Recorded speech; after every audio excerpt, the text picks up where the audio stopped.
बिस्मिल्लाहिर्रहमानिर्रहीम। अस्सलाम वालेकुम दोस्तों, आप देख रहे हैं इनसाइट बिज़नेस यूट्यूब चैनल। मैं आपका मेज़बान एम रफ़ीक। प्यारे दोस्तों, आज आपको मैं बताने जा रहा हूँ कैंडल साजी, मोमबत्ती बनाने की घरेलू इंडस्ट्री।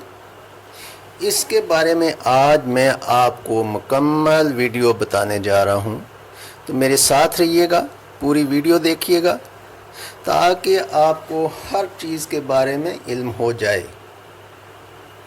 दोस्तों, ये कुछ लंबे चौड़े केमिकल्स नहीं हैं, एक ही केमिकल है जिसको आप मोम बोलते हैं।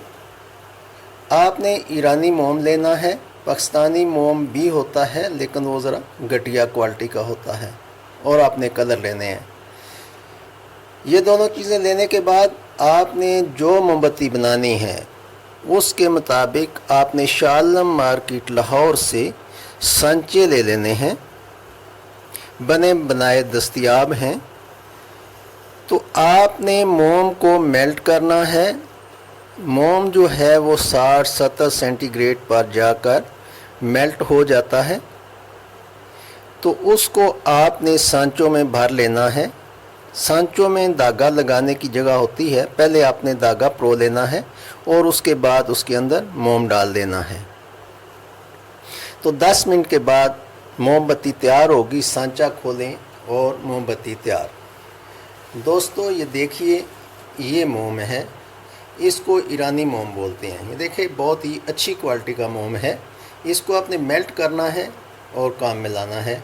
दूसरा मोम है पाकिस्तानी, वो ज़रा घटिया क्वालिटी का होता है, लेकिन आप अगर उसको भी वाइट करना चाहें तो पर लीटर में, पर केजी में आप 2 ग्राम टाइटेनियम डाल सकते हैं, तो वो भी वाइट हो जाएगा, लेकिन फिर भी इसके मुकाबले में वो चमक नहीं देगा।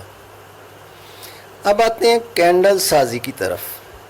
कैंडल शो पीस के तौर पर भी इस्तेमाल होते हैं। बहुत ही महंगे महंगे कैंडल्स हैं।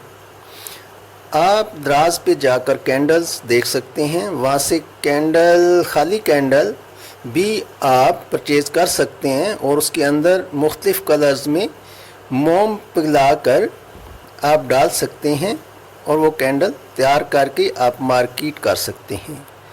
इसकी मार्केट आप डोर टू डोर भी कर सकते हैं।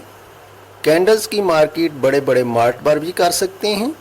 कैंडल्स की मार्केट आप ऑनलाइन भी कर सकते हैं।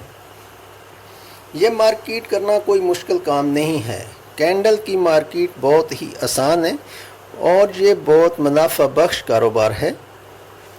तो जिन दोस्तों ने मेरे चैनल को सब्सक्राइब नहीं किया, वो मेरे चैनल को सब्सक्राइब करें, मेरी वीडियो को लाइक और शेयर करें, और मुझे अपनी दुआ में ज़रूर याद रखिएगा। आइंदा वीडियो तक के लिए इजाज़त चाहूँगा। अल्लाह हाफिज़।